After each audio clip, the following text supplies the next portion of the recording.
welcome to Criterion Watch. Yay!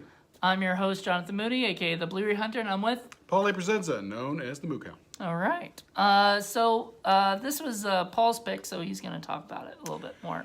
And for this edition of Criterion Watch, we have Guillermo del Toro's 2001 masterpiece, The Devil's Backbone, which is a movie that I absolutely love.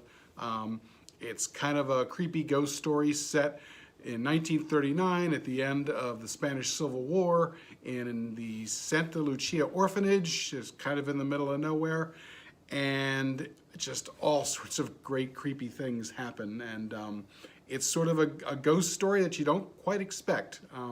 Just a beautiful man. It's not your typical ghost story. Not at all, not at all. If you are familiar with Pan's Labyrinth, this is the movie that came before that film. And in fact, I believe Guillermo del Toro kind of regards it as a sort of a sister film. Brother film. Or brother film. But, you know, both set during the Spanish Civil War and both involving children and sort of going through the eyes of the children. In this case, it's a young 12-year-old boy named Carlos. So I guess we can probably talk about the cast. So the lead characters, Casares is the professor. He is played by Federico Lupi, who is Guillermo del Toro's favorite actor. He was in Kronos, he was in Pan's Labyrinth, and he's just this fabulous older actor from Argentina. Which one is he? He's the guy who plays Casares, the professor. The professor, yes, Right, he's right. wonderful. He's absolutely fabulous. It's unfortunate he passed away in 2017. Aww. But yeah, those three films are absolutely fabulous. And I look at him in kind of the way that he's sort of, Toshiro Mifune to Akira Kurosawa in that respect, as he is with Guillermo del Toro. And then playing opposite him in Carmen, who is the older teacher with the fake leg, is an actress, Marisa Paredes, who actually has been in a lot of movies by Pedro Almodovar, the famous Spanish director, who actually Isn't that the Like Water for Chocolate director? Right. Okay. Who actually was one of the co-producers of this film. Oh, interesting. So they are there together, and again, she's fabulous as well. It's just a great, amazing company. And then we have Jacinto, who is the tragic caretaker and former orphan who's come back to work there at the orphanage. And Conchita, who is the younger teacher and thinks that she's going to be the fiance of this guy, and again, another tragic figure. And then there are the orphans themselves. There's Carlos, who's the main orphan, and the story is kind of told through him, and he's played by Fernando Tilve. And this was actually his film debut, if you can believe that. I mean, The guy who plays Carlos? Yeah, the kid. I mean, he was absolutely fabulous. He was so good in that. Just amazing. He actually shows up in Pan's Labyrinth as well. I think he plays one of the soldiers there, which is kind of cool. And then there is Jaime. Wait, how long before and after, I think there's like 4 years difference between 4 the two. years difference, and he played a soldier? That's pretty cool, because he was like a 12-year-old or something. That means he would be like 16, 18-ish, or whatever. So that's really cool. So then there's Jaime. He is kind of the older orphan there, and you get the impression that he's kind of stuck sort of halfway from Carlos to halfway being another Jacinto. But he's not quite there yet, and he actually has this crush on Conchita, and there's this whole other subtext going on with him that's really interesting. And then there's Santi himself, who is the dead orphan, spoiler alert, and who also plays the one who sighs, and who the film is kind of all about. And then there are a number of other, side characters as well. I think Owl's one of the kids. See, the problem I have with the movie was, the only problem I have with the movie, because the movie was great, but Jaime looked too much like there was another tall orphan kid that was friends with that first becomes friends with Carlos or whatever. And I always got them mixed up after a little bit. I was not sure which one was which, and then sometimes I could tell because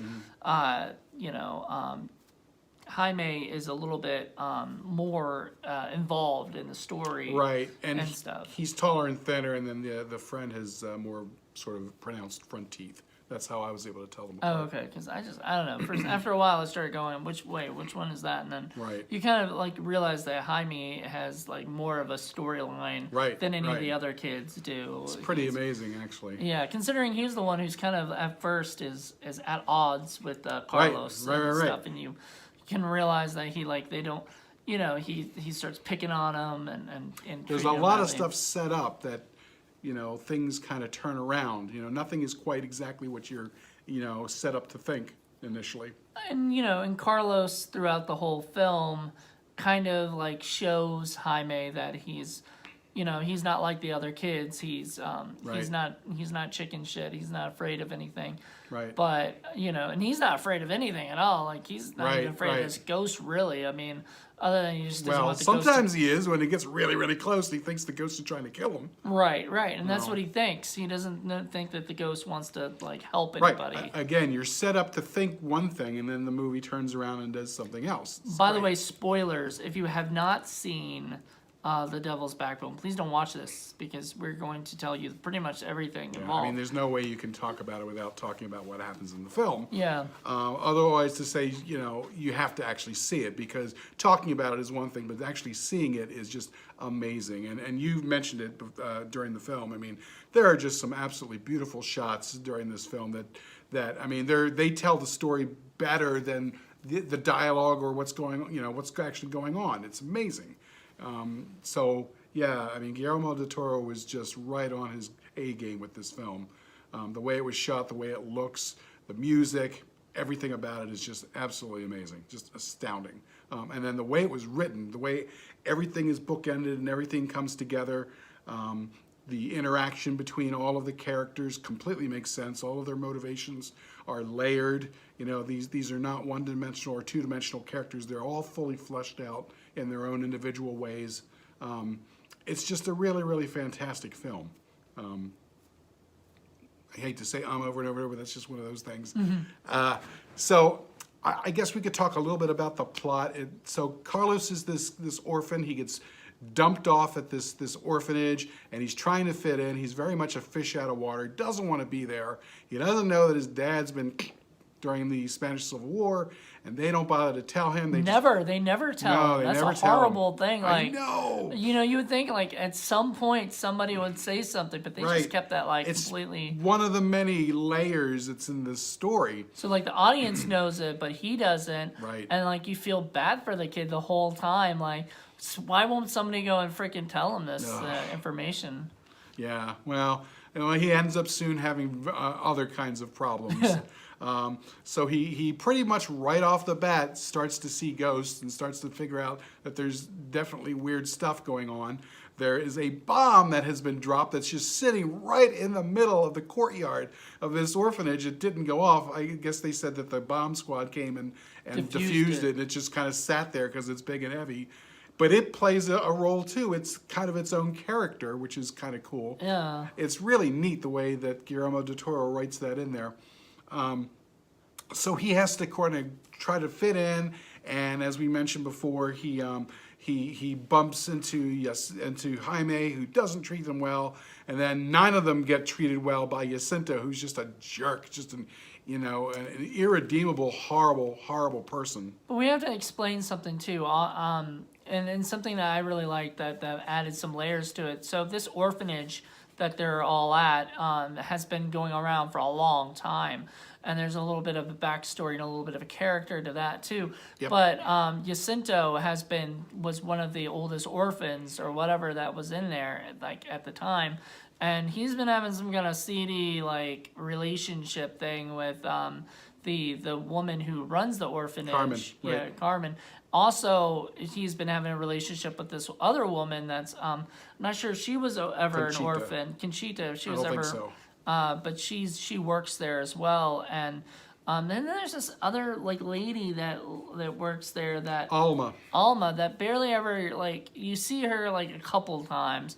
And then you see her later, and we'll get to that. But She's like, very matronly. yeah, you don't really hear too much about her. Like she doesn't have much too much of a story except for like one part, but you know, so it's just strange. Like I'm always like wondering, kind of like, you know, there's a story that could have been even more, you know, there's more layers to it that you don't know about. That like how did this whole Carmen slash how do you say his name? Jacinto? Jacinto. Jacinto. Right. I can't. Sorry, I'm not Spanish. I don't pronounce these names pretty well. Yeah, pronounce your J's with as if they were Y's. Yeah, Jacinta, and you know, all this stuff. So it's crazy, but I just Yeah, and that's just it. I mean, it clearly talks about how Carmen's husband was originally part of the school too. He went off to fight during the war. He died, leaving her behind, and she's very bitter about it.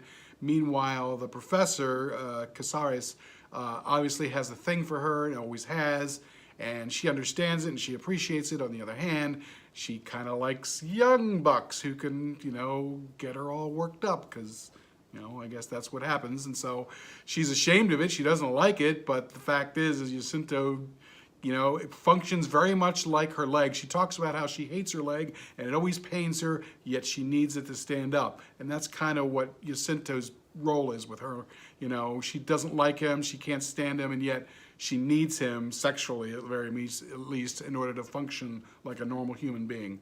So that's kind of where that goes. And of course, the professor's not happy about that at all, but what can he do? But he growls at Jacinto pretty much any chance he gets because he knows what's going on. He's not a fool. And all that's kind of bubbling in the background. And then you have poor Conchita, who just wants to, you know, go away and start a farm and have a family and do all that. And she's really the most innocent out of all of the characters there. which one? Conchita, the young yeah. girl.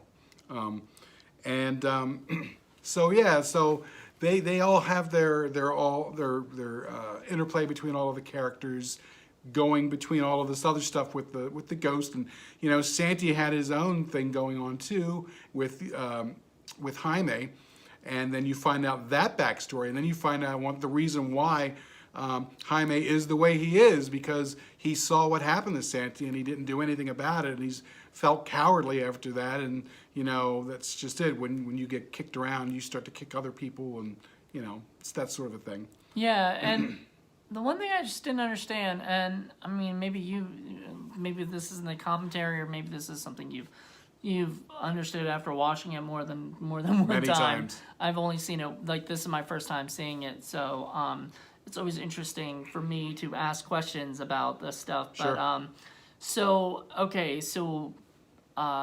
was it Jaime and Santi go down to the pool, basically, or whatever it is, that area, you know. It's like an aquifer or something. Yeah, and they're going there to get, I don't know, water or whatever they're getting, that they're, Cistern, Yeah. to get water. Well, actually, they were there to gather slugs. Slugs, that's it. Which is funny because that's the first thing that Carlos does when he comes in here. He grabs a slug. Yeah, so there you go. Maybe that a foreshadowing. Because young boys love icky things. Well, it's a foreshadowing in a way, Yeah, I think, yeah, too, yeah. and I think that's really It's cool. one of the bookending things. Yeah, so he goes in there, they go to get slugs, then all of a sudden, what's his name? Jacinto? Jacinto comes in and finds Santi. But did he ever see No. The only one he saw, and the only reason he saw Santi was because Santi heard him. He went out to investigate it. You might have been looking at your phone during that. I was But not. he saw him trying to fit the key into the safe. So, in other words, Jacinto saw him and he witnessed him trying to break in and steal the gold. So, of course, he's going to freak out. He chases him down there. He sees somebody running, which we know is Jaime, but he doesn't quite know. So he starts asking him questions. What did you see? Did you see the safe? And he's like slapping the poor kid. Who else is down here? Well, he wouldn't ask him who else is down there if he knew he was down there. He just figures somebody's down there. And then the whole tragic thing happens where he doesn't really mean to hit the kid so hard. He cracks his head against the wall. And then all of a sudden he's got a whole new problem that he has to deal with, and he kind of forgets that Jaime's even there. And then he goes about his cowardly way of dealing with the situation, and he just forgets about anyone else is there. But Jaime is there and he sees the whole thing and he just doesn't say anything and he doesn't do anything. Because what are you going to do when you're a 14-year-old kid up against, a grown man, Right. So, yeah. Well, there's a lot of that too throughout Right. the whole movie. Carlos has to be quiet because he says something to him like, if you don't say anything, if you say something, I'm gonna wring your neck, Right. break your neck, things like that, and they're all afraid of him. Just a horrible, irredeemable person, and very similar to the villain in Pan's Labyrinth too. I mean, when Guillermo del Toro does horrible villains, he does horrible villains. There's just no two ways about Right. it, So yeah, it's everybody's got a lot of depth to them. I mean, they really, really do. It's pretty amazing. Some of the things I did want to mention, I love the fact that the movie opens up in a sort of a philosophical question, which the movie kind of itself sort of addresses, and it's from the Professor Casares' voice talking about what is a ghost? What does it mean to be a ghost? What does it mean? And then he kind of goes over things in a philosophical way. Is it a memory? Is it an emotion? Is it just a bit of time trapped in amber? What exactly is the substance or the meaning of being a ghost? And of course that comes back later on, and you find out exactly what he's talking about, which is a cool way to bookend the whole film. He's a ghost. Yeah, well, okay. I'm just gonna give that away. Fucking whatever. It's weird, but it's if you're watching this right now, Yeah. hopefully you've seen the movie. You know the ending. Right, So right. it's not. Some bits and pieces that you might not know. This is Guillermo del Toro has considered this one of his most personal films. He made this at a very odd and stressful part of his life. It was right after he had done the film Mimic, and Miramax had really kind of screwed him over and raked him over the coals with that. That's a whole story in and of itself, how they kind of took over and re-edited his film, and it's never really been released in the form that he wanted, which is really a shame, because they took a chance on him because he was such a great independent filmmaker that they should have just given him complete control, and they did not. And it's a shame because Mimic is a decent film. It's just been monkeyed with. I mean, I'm not gonna lie. That's not a bad thing, though. Generally speaking, for filmmakers, because especially newer ones. When I think Kronos was probably the only one he had done before Mimic, right? No, he had done a couple of other smaller films in Mexico. Okay. But in this case, yeah, they definitely meddled way too much, and the Hollywood ending and the Hollywood stuff that they Nowadays put they on don't didn't fuck fit. with him, but Oh God no. He's definitely got carte blanche, and but that was happening, and then at the same time, his dad had been kidnapped, and he had to go through that whole personal thing. In fact, I think it was like 72 or 80 days that he was without his Wow. dad. So there's all this emotional stuff going on when he was making this film. So that's a pretty horrific set of circumstances to be making this. And the other thing that feeds into this film too, I remember reading about, is that apparently when he was younger, he had various family members living with the family then. And when he was 11 years old, he was staying in a room that used to be the room that his uncle lived in but had died. And he said that he could hear his uncle sighing from time to time, the ghosts of his uncle. So that whole thing with the sighing ghost is definitely something from his childhood that he brought forth and put into this film, and that's sort of the central structure, the central thing that's holding the film up. So it's pretty cool. A lot of people don't know that. The other thing I wanted to mention is that some of you may remember when this came out, because I saw it in the theaters when it came out. This came out almost the exact same time as Alejandro Amenabar's movie, The Others, which is why when you said this reminds me of a movie, I thought, oh, it's got to be The Others. I mean, you weren't talking about that. But it's also a similar sort of thing where kids in an orphanage experiencing ghosts and all that. And it's also a very, very good film. It's not quite the same level as this, but it's just odd how they both kind of came out around the same time. And I think there are some people who kind of thought, well, The Others was out, maybe I'm not going to go see this for him because it's the same thing. Well, it's not the same thing, trust me. It's a better film in my opinion. The Others is a good film too, but this is a whole other different level, a whole other different direction. And just stylized, the films are not the same at all. Although the others, again, it's a pretty good film.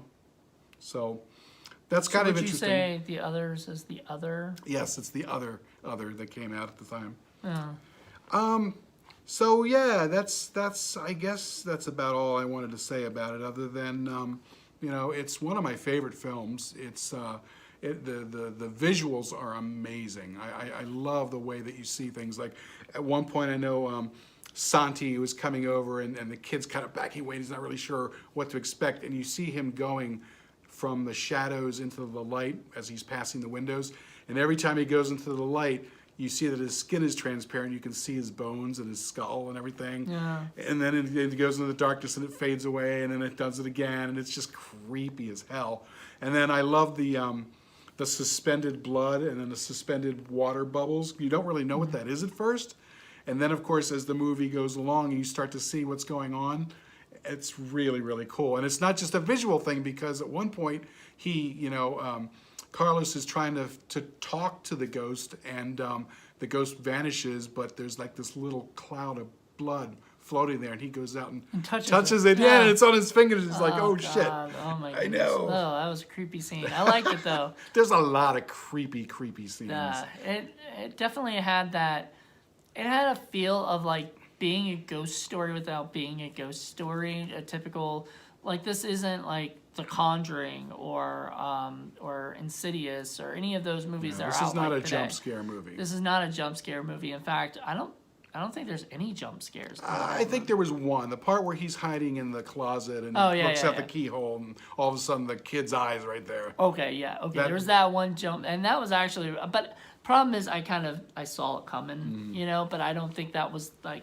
I don't think the point was to shock you or whatever. I think it was just to give you like this idea of like, because a lot of times when they do the banging of there's somebody else out there, not the person. It's the cat. It's no, it's a person, but it's a person banging on the door, and then you're you know what I mean, like, right. And it's not the ghost anymore or whatever, and bullcrap, like fake crap that they do that on purpose to like make you think, oh, was it really the ghost the whole time? I wonder what it could be. It was the ghost the whole fucking time. Right. So. And what I love too is the fact that initially, again, you're led to believe certain things. You're led to believe that this is a malevolent ghost. Mm-hmm. You know what I mean? And that he's trying to get in there. Well, really, he's trying to communicate with him, trying to warn him. Mm-hmm. The idea when the ghost says many of you are going to die. That's not a threat. That's a warning. I know. But you don't know that. You know what I mean? Well, what's funny is, you're a little older than I am, a little bit. So you don't watch. You've never really watched Are You Afraid of the Dark? You told me. And there is and Are You Afraid of the Dark actually came out before this movie, so just bear that in mind. But there is a episode of Are You Afraid of the Dark where there was a kid who died and had like a red bicycle or whatever. He had died like going to this thing or something with his friend or whatever, and his friend tried to save him, and he unfortunately died or whatever, right? So the kid's been afraid to go in that area, blah blah blah, and his little brother is going, and this ghost keeps appearing. The ghost of his friend keeps appearing, and he thinks he's trying to scare him or whatever. He's freaking out and everything. But the kid's just trying to warn him, hey, your brother is going to this area that I died in. Please go and save your brother. Right. And I know, this might be too far of a stretch to say, but I think, I don't know if Del Toro was a fan of, I know he's a fan of Scary Stories to Tell in the Dark because he just put out he's putting out that movie that's coming out. So maybe he watched a little bit was inspired by this. It's possible. It is possible because M. Night Shyamalan was inspired by an episode of Are You Afraid of the Dark to make this Sixth Sense. These things happen. So, sometimes you get... We'll have to interview him and ask him ourselves. That would be an interesting... That would be a weird question to ask Del Toro. That would be like, Del Toro, were you a little bit inspired by... There's nothing wrong with that. And he would probably go, I've never watched that show. You never know. Yeah. But, I tell you what, though. Ghosts can be super, super creepy, but there's something extra creepy about a child ghost. Yeah. Something extra weird. Someday I'm going to show you the original Woman in Black. The British version, not the crappy remake with... Not the Harry Potter guy. No. That's a pale Sinclairum. The original is freaking brilliant, and it's got some genuinely scared the shit out of me. You know, the older guy who's seen everything. Okay, there's a couple of scenes in there that scared the shit out of me. Great film. I will let you guys know, this movie didn't scare me. You know, like it wasn't like I'm not gonna go be afraid to go outside or something. You know what I mean? But it did give me like this like creepy feel of whatever. It has something. I think the only problem I have with the movie, really, I think I might have said an only problem before anyway, but like it just at the end, it just, you know, just kind of ends. You know what I mean? Like it ends with with everybody winning or whatever in a way. You know what I mean? I don't know about that. Sort of. Everybody's dead except for this last group of I bedraggled was kind kids. of bummed that they never got the gold at the end. The gold didn't. Like I would have loved to see the gold pop up or something. Or well, you know, you can look at that and say the gold is symbolic of the greed that's in Jacinto's heart, and it's part of the problem because, you know, that's why he comes back and kills everybody. And, you know, and it's what he's looking for. It's what the rebels are trying to hide. It's what the fascists are also looking for, because that's the source of weapons and keeping the rebels, you know, fighting. And it's just, I can't believe she hit in her leg. Oh, I know, that's amazing. And That was funny. I love that one line where she's, you know, just before Jacinto really fucking lights the fuse that blows everything up, literally, you know, she says, "Oh, my leg feels extra heavy now," and and she's already made that connection between him and her, so you know she's talking about him, but at the same time she's also talking about the gold that she's stashed in her leg that you didn't know about till later on. I didn't even pick that up until you just said that, literally. But I do remember her saying that, and I thought, oh, that meant about the other guy. This is one of those films. I'm telling you, man, you could watch this 10 times and you will pick up new stuff every single time. It's that layered, it's that intelligent, it's that well written. You know, it's really, really good. There you go. So, I think that's pretty much. You know, I don't know that this is, you know, a scare kind of a film for a horror film. This is more of a slow burn. And you know, but I didn't find it too slow. No. You know, but you're more concerned about the characters and for their welfare, and you really don't want bad things to happen. And of course, this is a Del Toro film, so lots of bad things happen to them, and lots of innocents die, and that's, you know, that's what happens in war. So, you know, but it's really, really well done, and I can tell you that the Criterion version has all kinds of great extras on there. There's all the commentary is fabulous, and you know, all of the, you know, there's like an interactive director's notebook, which is really cool. Making of documentary. There's all kinds of great extras on there, so definitely should check it out in the Criterion version if you can. And looks beautiful in Blu-ray, absolutely beautiful. The colors look fabulous.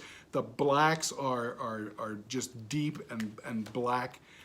It just looks really good. The sound was great. I know you like the music to it. I love the music. The music was great. The only thing I don't like the creepy music at times. Like, not the creepy, like, you know, score or whatever, but like when I never like this, and it's not it's just because it's overplayed to me generally. But I don't like it when they do like old music or whatever, and they I mean, I understand for this movie they have to, because it's set in 1939. It's 1939.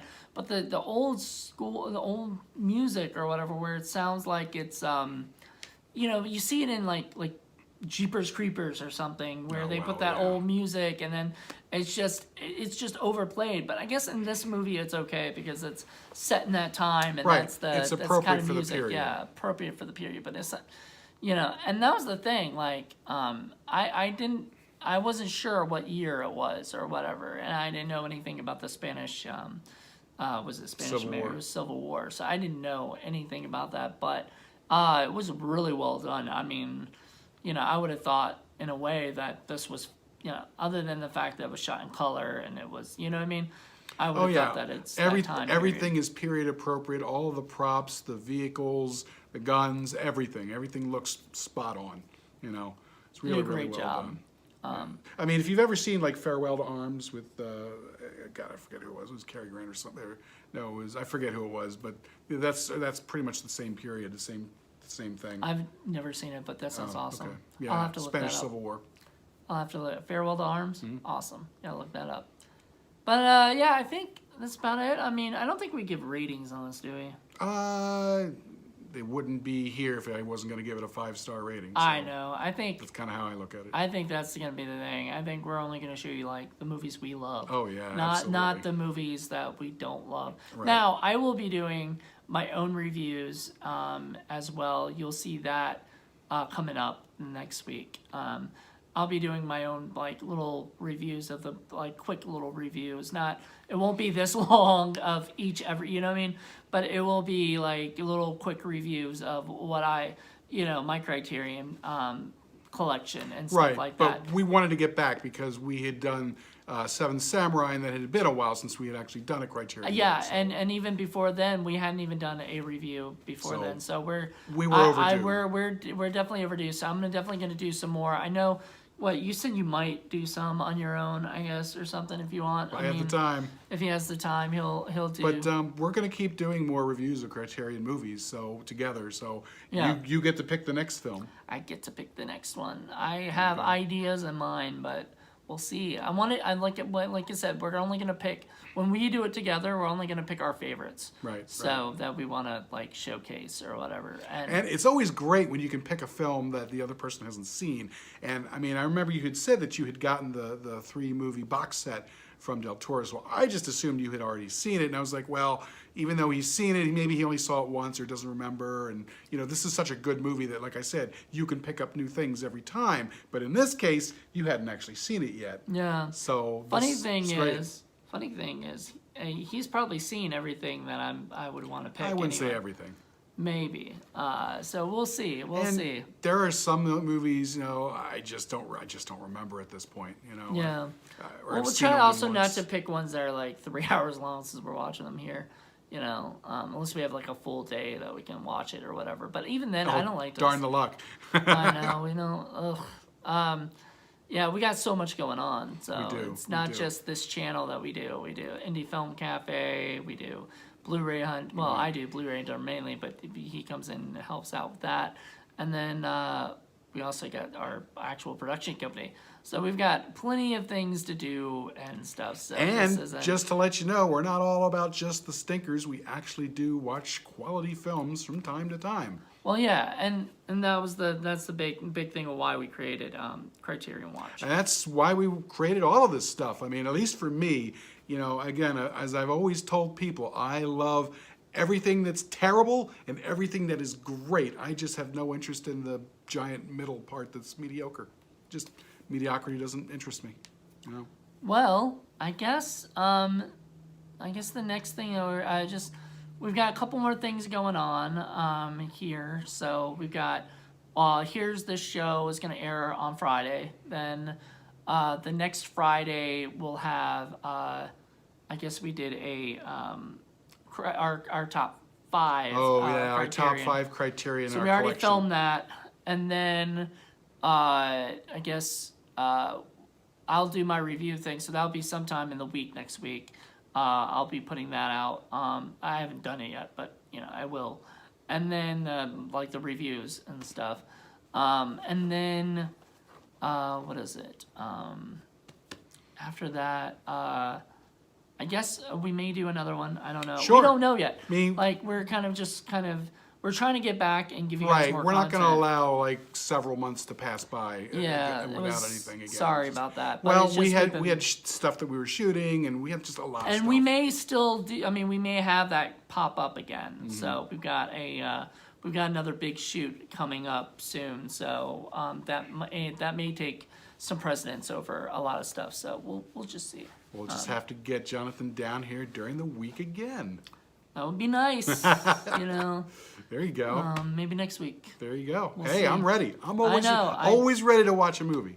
I know. I just gotta make sure I got my crosses, my T's crossed, and my I's dotted before I can hear make ya. my ass down here. But yeah, that'll be the plan, is to do more content for And you guys. I'm so. telling you, man, as much as I love this movie, I can't wait to get the Criterion Pan's Labyrinth. It's just one of my absolute favorite movies of all time. And at some point, we will probably review that one too. It'll probably be a while because we don't want to get, too many of the same things from one director. But at And some I point- actually don't want to watch it until we review it. Okay. So Have you not that's- seen it? I've not seen it yet. Oh my I haven't god! seen that or Kronos. So. Oh my god! You haven't seen Kronos yet, have you? I've only seen bits and pieces. Yeah, I haven't seen the entire thing. So there you So go. I'm dying to see that. Yeah, so we got plenty of stuff to watch. Oh yeah, plenty of stuff out there, plenty of great Criterion things, and of course, as we talked about in the top 5 video, Criterion does have their channel coming out, so this is a great opportunity for you guys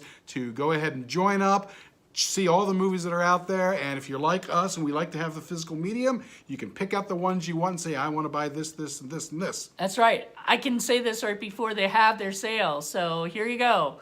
Everybody, if you want to buy, and we'll put the link down below. If you want to go and get Criterion channel and order that and everything like that, if you get it now before April 8th, I believe, you can have it for $10 a month. Or I think it's like a $90 a year, which sadly I can't do the $90 a year. But I can do $10 a month, and that's definitely worth it. Especially, if you want to cancel anytime, if there's something that you can't, you've seen a lot of them or whatever, and you need to cancel, then whatever. But I would say get it because if you're like us and you should be because you're watching this and you're a fan, they're gonna have tons of movies. I believe they said like over 1,000 movies in their library that are gonna be there. So. I don't know if that's going to be all of a sudden they're going to put it all out there, which would be pretty freaking awesome. That would be dope. But if they don't, if they put just a certain amount of them out there to start with and they keep, adding to the collection, You that's said that they're awesome. also doing the special features as well, right? And they are doing That's special great features. because, So. you got to understand, these guys are the best of the best. They do all the restorations themselves. They're all absolutely fabulous. And all of the extras are just so worth it. If you're a big film buff and you want to know what's going on in the heads of these writers and directors and the people who worked on these films, you've got to see the extras and the making ofs and all of this, the great stuff that they add into it as well. It's just wonderful.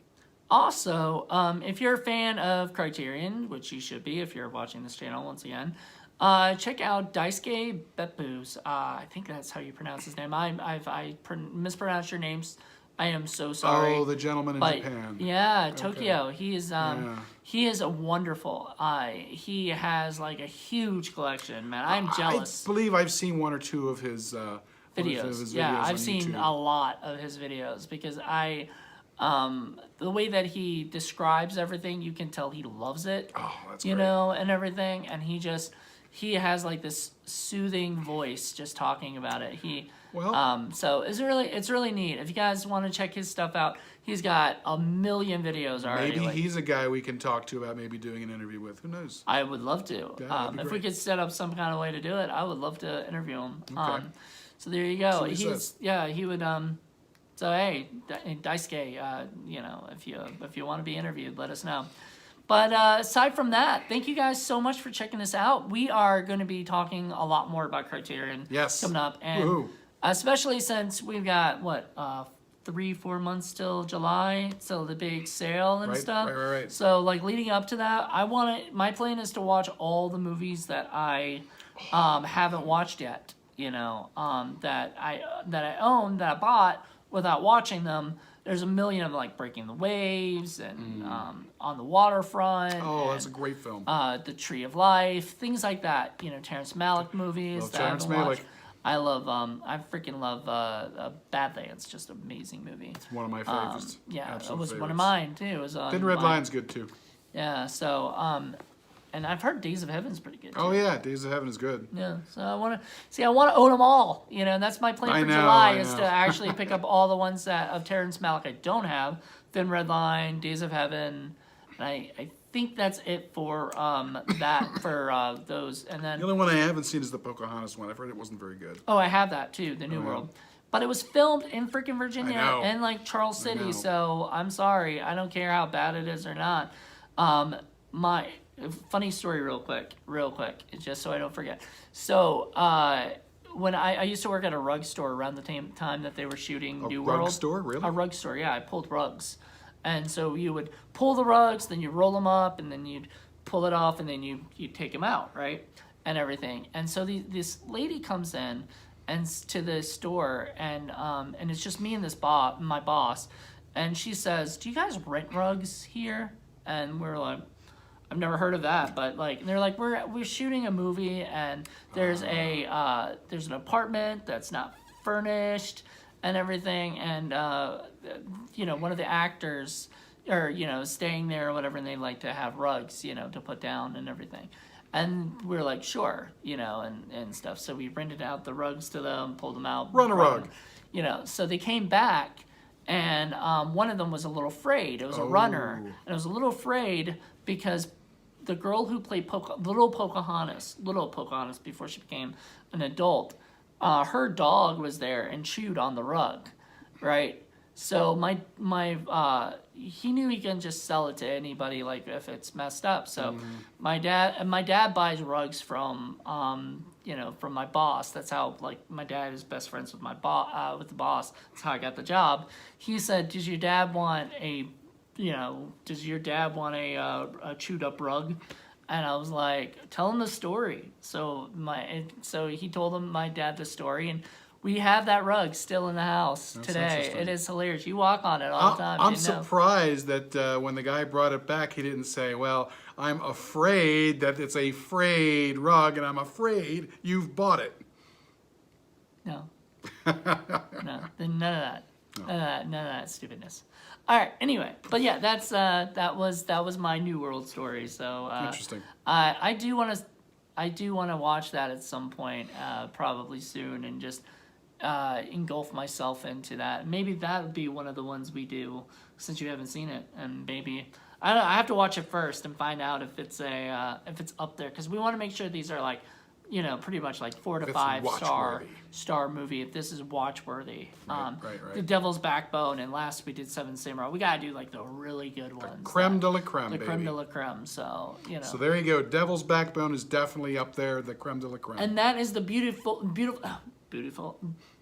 part of Criterion Collection, is we can have it up in our office here, and we can watch it, so we don't actually have to bring the DVDs with us if we don't want to. Right. And everything. We could watch. So I could pick a movie that I don't actually own that I love, and pick that and watch that. So there you go.